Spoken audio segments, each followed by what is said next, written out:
Let's get to the source. And the Quran gives us the answer directly.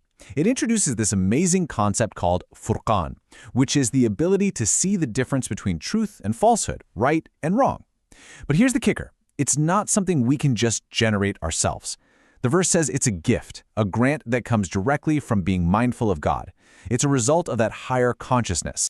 So, what does that path actually look like in practice? Well, it all starts with taqwa, deepening that constant, loving awareness of God in everything you do. Then you have to quiet your inner world. Intentionally step back from all the noise. And third, you reflect on creation, on the world around you, really seeing the signs. And the result of that journey?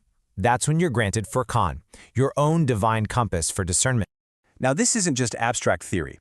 Islamic history is full of incredible stories about people who truly embodied this inner sight. So what did it actually look like when someone was walking around with this clarity? Let's check out some examples. I mean, just listen to this profound statement from the Prophet Muhammad. He talks about firasa, which is this penetrating insight a believer can have, but pay close attention to where he says it comes from. He says the believer sees with the light of Allah. That is so crucial. It's not a personal superpower. It's a reflection of divine light shining through a clear heart. And if you want the best historical case study for this, there's no one better than Amr ibn al-Khattab, one of the Prophet's closest companions. The man was legendary for his sharp, intuitive, and unbelievably accurate judgments.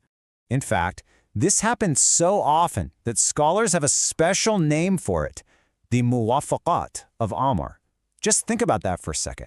These were times when his gut feeling on a legal or social matter aligned perfectly, sometimes word for word, with a verse of the Quran that was revealed later.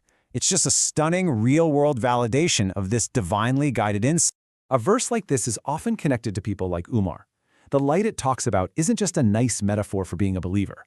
It's understood as this active, living moral clarity, that intuitive compass that lets a person navigate the world with a kind of vision that other people just don't have.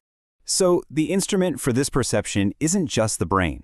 The tradition always points to the spiritual heart as the real vessel for this kind of vision, and it's often awakened by looking at two things: the world around us and the world within us. The Quran is constantly telling us to look at the signs on the earth, and look at the signs within yourselves. And then it asks this really powerful question, will you not then see? It's not just about seeing with your eyes. It's an invitation to perceive the deeper reality humming just beneath the surface of everything. And this verse, wow, it just says it all with such force. Real sight and real blindness isn't physical. It's a spiritual condition of the heart. A heart that's clouded by ego, by distraction, by just not paying attention. That heart can't see clearly, even if its eyes are perfectly healthy. So, let's bring all this home. How do we put these pieces together? Let's boil it down to the essential principles for cultivating this inner sight, this divine compass that's meant to guide us.